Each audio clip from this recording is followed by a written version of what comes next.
plus jeune députée à être élue à l'Assemblée nationale était de passage dans nos studios. En plus de travailler à temps plein et à titre de députée de Marie-Victorin, Catherine Fournier a aussi trouvé le temps d'écrire un livre intitulé L'audace d'agir, publié en novembre dernier. Ma collègue Camille Lacroix s'est entretenue avec elle un peu plus tôt aujourd'hui.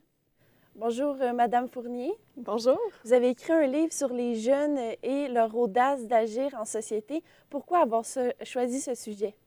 Bien, en fait, moi, j'ai été élue, ça fait pas très longtemps, ça vient tout juste, je viens tout juste de fêter mon premier anniversaire là, comme députée de Marie-Victorin. Et lorsque j'ai été élue, donc, j'ai été la plus jeune femme de l'histoire à faire son entrée à l'Assemblée nationale. Puis pour moi, c'était une grande fierté, mais je me disais aussi que ça venait avec des responsabilités. Puis j'avais envie de lancer, par mon arrivée à l'Assemblée nationale, un appel aussi à l'engagement des jeunes en politique de façon générale. Donc, je me suis dit, comment est-ce que je peux concrétiser cet appel-là, faire en sorte que ma génération, notre génération des milléniaux, prenne davantage sa place partout dans les sphères de la société, mais aussi spécifiquement en politique. Alors, c'est comme ça qu'a commencé à germer l'idée là, de l'écriture de mon livre. Et vous avez écrit ce livre en seulement 8 jours.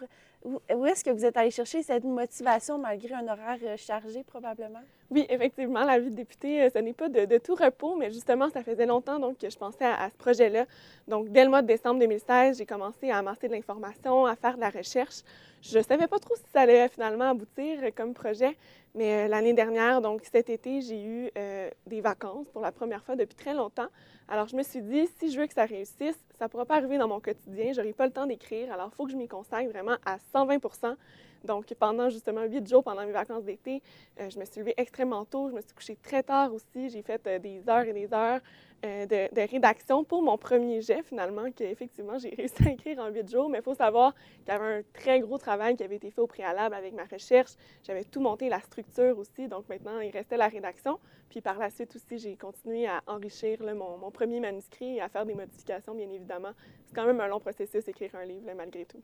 Et donc, aller chercher l'information, c'était assez complexe. Vous êtes pris comment, en fait?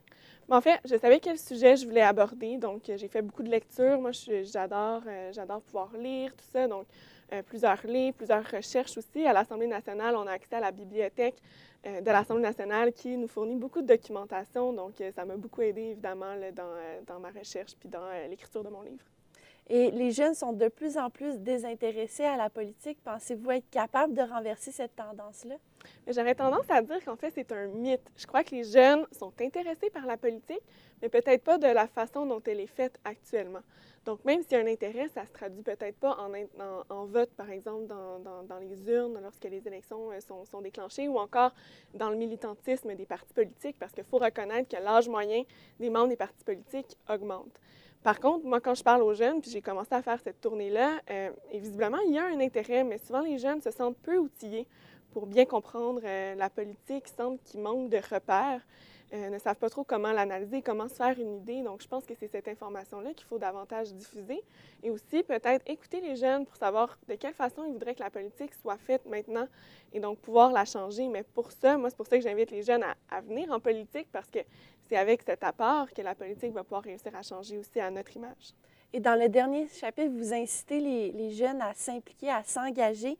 Est-ce que vous pensez que le 1er octobre, il va y avoir plus de jeunes qui vont être impliqués en politique? Alors ça, je l'espère. C'est vraiment le message principal que je lance depuis le début de ma tournée.